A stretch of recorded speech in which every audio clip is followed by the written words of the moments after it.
Alright guys, it's Michael from LearnLeague, and now we're going to look at long division. Don't worry, not really long division, just long division. And we have the problem 17,220 divided by 35. And the only tricky thing at the top, or the beginning of the problem, is figuring out which number is going to go inside the house and which number is going to go outside. And the number inside the house, you'll notice, comes to the left of the division sign in the original problem. So 17,220 goes inside the division house. We're going to call it that for now anyway. And 35, the number that was to the right of the division sign in the original problem, goes to the left. Now let's give them their proper names. The number inside of the division house, we're calling it, is 17,220 in this problem, and it's called the dividend. That's its official name. The number outside the division house is called the divisor. In this problem, it's 35. And the quotient is the answer. It's what we're looking for. And it's we don't know it. We don't know it in this problem.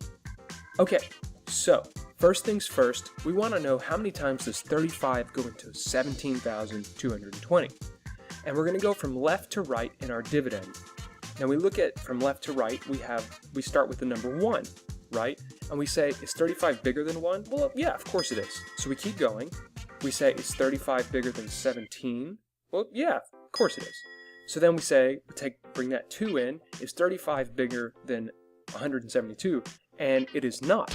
So that's where, above that 2, that's where we're going to put our first digit in our answer. Now, ask yourself, how many times does 35 go into 172? Do you know the answer? I sure don't. Don't feel bad if you don't know the answer to that. It's okay. You have to do a little bit of scratch work. So a quick and easy way to do this is you say, what is the closest round number to 35 that I could sort of ballpark in my head to get an idea of how many times 35 is going to go into 172? So for me, I chose 30, right? So 30 is close to 35. And you say 30 goes into 172. Well, I don't know. Let's see. 30 times 3. Okay, I can do that in my head.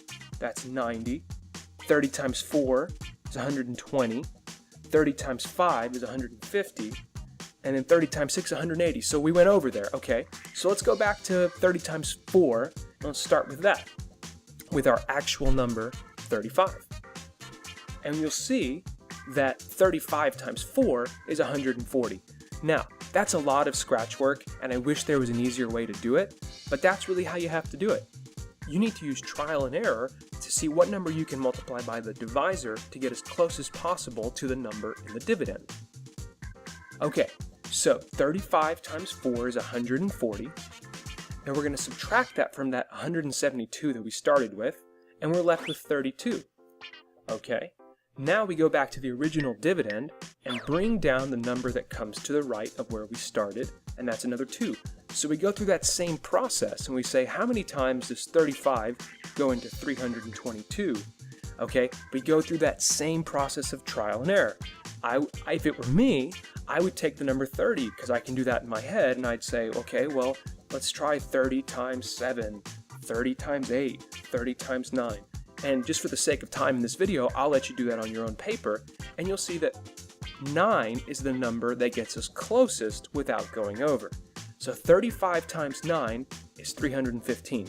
We subtract from 322, and we're left with 7. Now it's off on the right here, but it's still 7, same problem. Okay, now, one number left in the original dividend, and that's 0. We bring it down. We're going to go through the same process again. And for the sake of time, I'll just tell you it's 2. 35 times 2 is 70. 35 goes into 70 exactly 2 times. We subtract those two numbers, 70 minus 70, we're left with 0. And you know what that means? That means that the problem is over. We found the exact number we could multiply 35 by to get 17,220, with nothing left over or no remainder. And that's ultimately what we're looking for in this kind of problem. We're looking to get to a remainder of 0, and that lets us know that we have divided evenly. And these, my friends, are the basic steps for doing long division.